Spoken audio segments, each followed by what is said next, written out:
வணக்கம். எஸ்ஜிடி படிக்கும் ஆசிரியர் பெருமக்களுக்கான பதிவு இது. நீங்கள் எஸ்ஜிடி படிக்கிறீங்க, போட்டித் தேர்வுக்கு தயாராகிட்டுருக்கீங்க, டிஎன்பிஎஸ்சியாக இருந்தாலும் எந்த போட்டித் தேர்வாக இருந்தாலும் வரலாறு எப்படி படிக்கிறது, வரலாறை கண்டினியூவாக படிக்கணும். ஒவ்வொரு லெசனும் ஒவ்வொரு விதத்தில் இருக்கும். இப்போ 6th எடுத்து படிச்சிங்க அப்படின்னா ஃபஸ்ட்டில் 2 லெசன் ஒரு டாப்பிக்கில் இருக்கும், 3வது லெசன் வேறு டாப்பிக்கில் இருக்கும். அடுத்த டேர்ம் 2 போனீங்கன்னா அது பண்டைய நாகரிகம் பற்றி இருக்கும். அந்த மாதிரி மாறி மாறி கொடுத்துருப்பாங்க. நீங்கள் டாபிக் வைஸ் படிக்கணும் அப்படிங்கிறதுக்கு எந்தெந்த புக்கை எந்தெந்த லெசனை படிக்கலாம் அப்படின்னு வேர் டு ஸ்டடிங்கிறதுக்காக போட்டிருக்கேன். நிறையா பேர் கேட்டிருந்த பதிவு இது. 1 வீக் போல் லேட்டாகவே ஆகிடுச்சு. இதை எழுதி வச்சு படிங்க, ஓகேவா? பிடிஎஃப்பை விட நீங்கள் எழுதுனா தான் இது படிக்கணும். அதுக்கும் மேலே ஒன்று சொல்ல விரும்பிக்கிறேன். இது போட்டித் தேர்வு டெட் எக்ஸாம் மாதிரி கிடையாது. நான் 60 மட்டும் எடுத்தால் போதும், 80 மட்டும் எடுத்தால் போதும் அப்படின்னா நீங்கள் சர்டிஃபிகேட் வாங்கி வச்சு வீட்டில் இருக்கிறதுக்கு தான் அது யூஸ் ஆகுமே தவிர அந்த மெத்தடில் இங்கே படிக்காதீங்க. எவ்வளோ அதிகமாக படிக்கிறோமோ நமக்கான வேலை அந்த அளவுக்கு உறுதி செய்யப்படும் அப்படிங்கிற மென்டாலிட்டியில் படிக்கிறவங்களுக்கான ஒரு பதிவு தான் இது. ஏன்னா நான் 6th-லேருந்து 12th வரைக்குமான எல்லா டாப்பிக்குமே எடுத்துகிட்டு வந்திருக்கேன். 6th 8th வரைக்கும் ஒரு டாபிக் இருக்குது அப்படின்னா அது 12th இருந்தாலும் அதை நீங்கள் படித்து தான் ஆகணும். 12th இருந்தாலும் கொஷின் கேட்பாங்க. ஏன் நீங்கள் குப்தர்கள் பற்றி கேட்டிங்க அப்படின்னு நம்ம கேட்க முடியாது. குப்தர்களுக்கான வார்த்தை 12th இருந்தால் அதை நீங்கள் படித்து தான் ஆகணும். ஏன்னா அது 7th-லேயும் வருது, 8th-லேயும் வருது. அப்படிங்கும்போது 6th-லேயே இருக்குது குப்தர்கள். இப்போ 6th-லேயே குப்தர்கள் இருக்குது அப்படின்னா அது 11th-லேருந்து அவங்க கேட்டாலும் நீங்கள் அதுக்கு ஆன்சர் பண்ணி தான் ஆகணும். அந்த மென்டாலிட்டியில் தான் நான் எப்படி லெசன் சூஸ் பண்ணேன் அப்படிங்கிறதுக்காக சொல்லிகிட்ருக்கேன். நீங்கள் அந்த மாதிரி படிங்க, இந்த மென்டாலிட்டியில் படிங்க. நான் கொடுத்துருக்கேன். இதை நீங்கள் ஒரு நோட்டில் 2 பேப்பர் வரைக்கும் வரும், எழுதி வச்சுக்கோங்க. இந்த லெசன் படிச்சிட்டோமா, அடுத்து நம்ம இந்த லெசன் படித்தா கண்டினியூட்டியாக இருக்கும். ஒரு தொடர் படிக்கிறோம் அப்படின்னா அந்த தொடரில் ஒரு நாடகமே பார்க்குறோன்னா அடுத்த எபிசோடு எப்படி இருக்கும் அப்படிங்கிறது தெரியணும் இல்லையா? அதே மென்டாலிட்டி தான் இது. அந்த மாதிரியான ஒரு கண்டினியூஷனில் தான் இது வரும், ஓகேவா? வரலாறு என்றால் என்ன, அறிமுகமும் பரிணாமமும் ஃபஸ்ட்டு டாப்பிக்கில் வருது. 6th டேர்ம் 1 லெசன் 1 வரலாறு என்றால் என்ன. 6th டேர்ம் 1 லெசன் 1ல் ஃபஸ்ட்டு டாபிக் வரலாறு என்றால் என்ன. அதோட ஹெட்டிங் பார்த்தீங்கன்னா அறிமுகம் மற்றும் பரிணாமங்கிற ஹெட்டிங்கில் 3 லெசன் வருது. அடுத்து 6th டேர்ம் 1 லெசன் 2ல் மனிதர்களின் பரிணாம வளர்ச்சி. 9th லெசன் 1ல் மனித பரிணாம வளர்ச்சியும் சமூகமும் வரலாற்றுக்கு முந்தைய காலம். அடுத்து நாகரிகங்கள் பற்றி எல்லாமே இதில் வந்துடும். சிந்துவெளி நாகரிகங்கிற ஹெட்டிங்கில் என்னென்ன லெசன்னு பார்த்துக்கோங்க. 6th டேர்ம் 1 லெசன் 3ல் சிந்துவெளி நாகரிகம் இருக்குது. 9th லெசன் 2ல் பண்டைய நாகரிகம்னு எல்லாத்த பற்றியும் சொல்லியிருப்பாங்க. 11th ஹிஸ்ட்ரியில் பண்டைய இந்தியா தொடக்கம் முதல் சிந்துவெளி நாகரிகம் வரை. 11th எத்திக்ஸ் புக்ஸில் சிந்துவெளி நாகரிகம், 11th எத்திக்ஸ் புக்கில் சிந்துவெளி நாகரிகம் இருக்குது, அதையும் படிச்சுக்கோங்க. முதல்ல நீங்கள் எக்ஸாமுக்கு தயாராகிறீங்க அப்படின்னா அதுக்கான புத்தகங்களை தேடி எடுத்து வச்சுக்கோங்க, அல்லது புத்தகங்களை நீங்களே உருவாக்குங்க. இப்போ உங்கள்கிட்ட இருக்கிற புக் வரைக்கும் வச்சுட்டு இல்லாத புத்தகங்களுக்கான நோட்ஸை ரெடி பண்ணுங்கள், ஓகேங்களா? அடுத்து டெல்லி சுல்தான்கள் வருது. 7th டேர்ம் 1 லெசன் 4 இருக்குது டெல்லி சுல்தானியம். இது இல்லாமல் 11th ஹிஸ்ட்ரியில் லெசன் 10ல் 10.2ல் அடிமை வம்சம் பற்றி கொடுத்துருக்காங்க. அடிமை வம்சத்துலேருந்து ஸ்டார்ட் ஆகி அந்த லெசன் ஃபுல்லாகவே படிச்சுக்கோங்க. அது டெல்லி சுல்தானியத்துக்கு தொடர்புள்ளதாக இருக்கும். அரேபிய துர்க்கிய வருகைங்கிற 10th லெசனையும் சேர்த்து படிச்சுக்கோங்க. அடுத்து குப்தர்கள், பேரரசுகளின் காலம், குப்தர் வர்த்தனர்ங்கிற லெசன் 6th டேர்ம் 3ல் லெசன் 3 இருக்குது. குப்தர்களின் காலம், குப்தர் வர்த்தனர் அப்படிங்கிற லெசன். அடுத்து 6th டேர்ம் 2ல் லெசன் 3 குடித்தலைமையிலிருந்து பேரரசு வரை. அடுத்து 11th ஹிஸ்ட்ரியில் குப்தர்கள்ங்கிற ஃபுல் லெசனே இருக்குது, குப்தர்கள்ங்கிற லெசன். அடுத்து 5வது டாபிக் பாருங்கள், மராட்டியர்கள். நான் சொல்ல எழுதிக்கோங்க, எழுதிக்கிட்டிங்கன்னா உங்களுக்கு ஈஸியாக இருக்கும். சோசியல் ஸ்டார்ட் பண்ணும்போது இதை அப்படியே வச்சு படிக்க யூஸ் ஆகும்.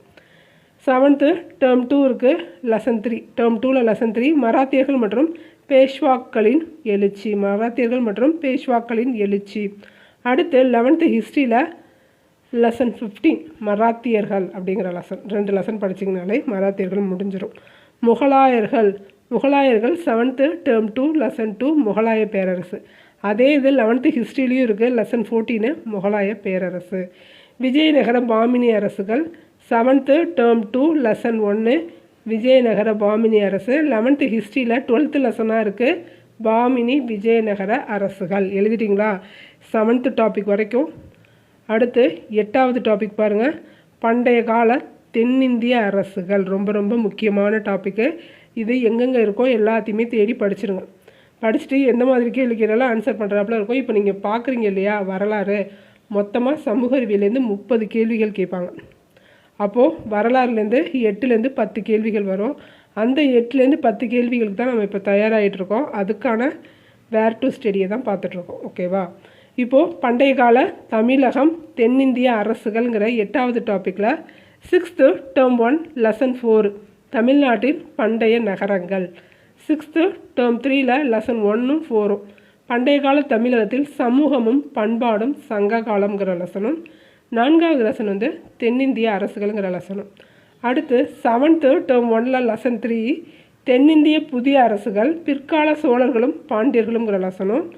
9th தேர்ட் லெசன் என்ன அப்படின்னா தொடக்க கால தமிழ் சமூகமும் பண்பாடும். 9th lesson 3 தொடக்க கால தமிழ் சமூகமும் பண்பாடும். அடுத்து 11th ஹிஸ்ட்ரியில் 5, 6, 9 and 11 இந்த 4 பாடங்களும் படிக்கணும். தென்னிந்தியாவில் சமுதாய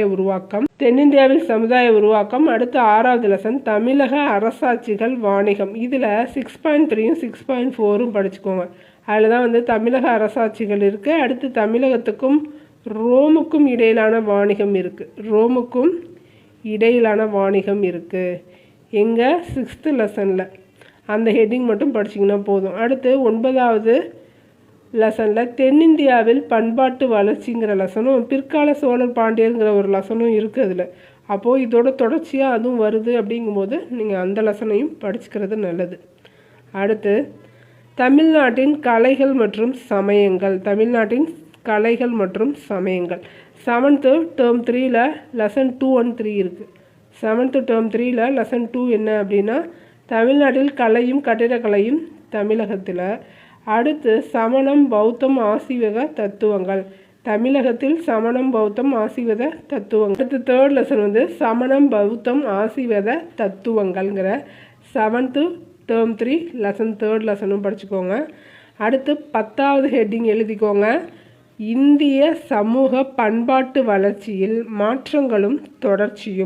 மாற்றங்களும் அதோட தொடர்ச்சியும் எப்படி இருந்தது அப்படிங்கிறதுக்கான லெசன்கள் பாருங்கள்.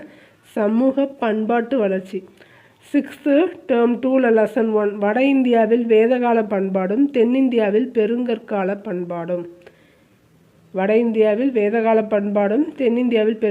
பண்பாடும். அடுத்து 7th term 1ல் lesson 1 இடைக்கால இந்திய வரலாற்று ஆதாரங்கள்.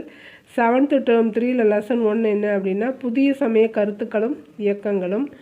11th எத்திக்ஸ் புக்ஸில் lesson 5 என்ன அப்படி இருக்குன்னா 5, 10 இந்திய பண்பாட்டிற்கு பேரரசுகளின் கொடைன்னு ஒரு லெசன் இருக்குது. அதேமாதிரி 10th லெசன் பார்த்திங்கன்னா உலகிற்கு இந்திய பண்பாட்டின் கொடைங்கிறதும் இருக்குது.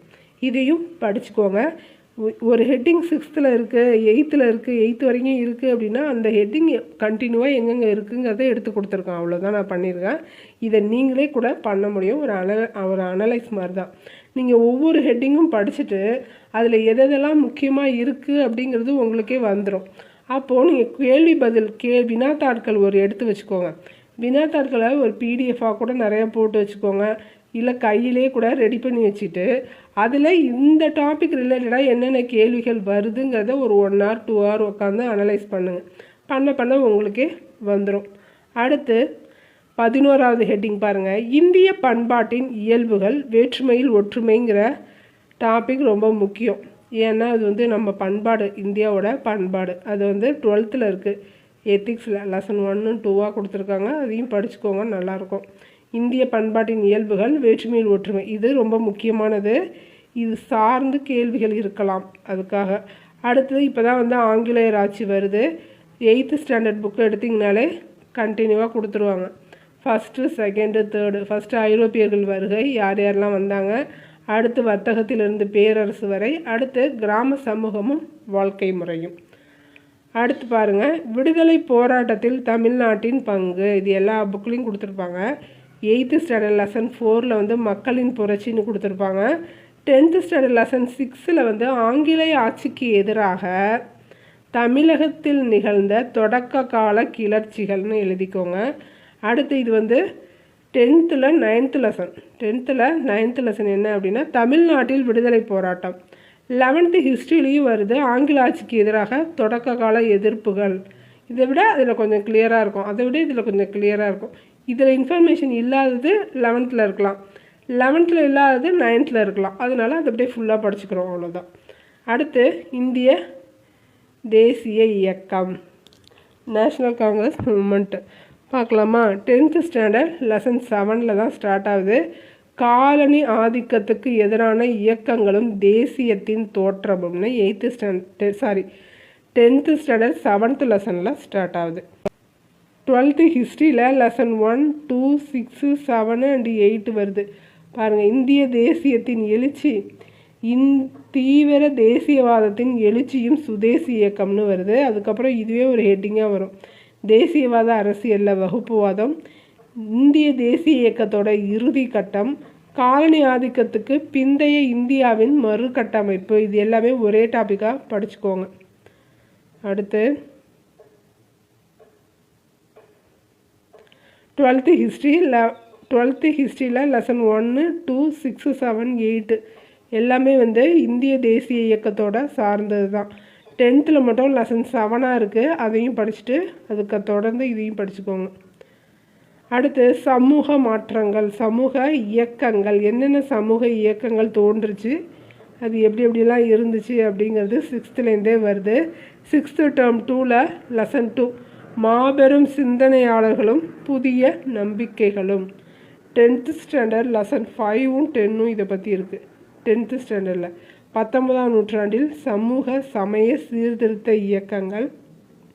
அடுத்து 10வது லெசன் தமிழ்நாட்டில் சமூக மாற்றங்கள். அதே மாதிரி 12th எத்திக்ஸில் 6th to 7th இதை சார்ந்து இருக்குது. பக்தி இயக்கம், சமூக சமய சீர்திருத்த இயக்கங்கள்ங்கிறது 12th எத்திக்ஸில் இருக்குது. அடுத்து இந்தியாவில் கல்வி மற்றும் தொழில் வளர்ச்சி, இந்தியாவில் கல்வி மற்றும் தொழில் வளர்ச்சியை பற்றி தெரிஞ்சுக்கணும் நாம். 8th ஸ்டாண்டர்டில் 5, 6, 7, 8 இந்தியாவில் கல்வி வளர்ச்சி, இந்தியாவில் தொழில் வளர்ச்சி, ஆங்கிலேய ஆட்சியின் நகர்ப்புற மாற்றங்கள், காலந்தோறும் இந்திய பெண்களின் நிலை. இது எல்லாம் இந்தியாவில் கல்வி மற்றும் தொழில் வளர்ச்சியில் வருது. அடுத்து தமிழகத்தில் அரசியல் வளர்ச்சி எப்படி இருந்துச்சு, தமிழகத்தோட அரசியல் வளர்ச்சி புரியுதுங்களா.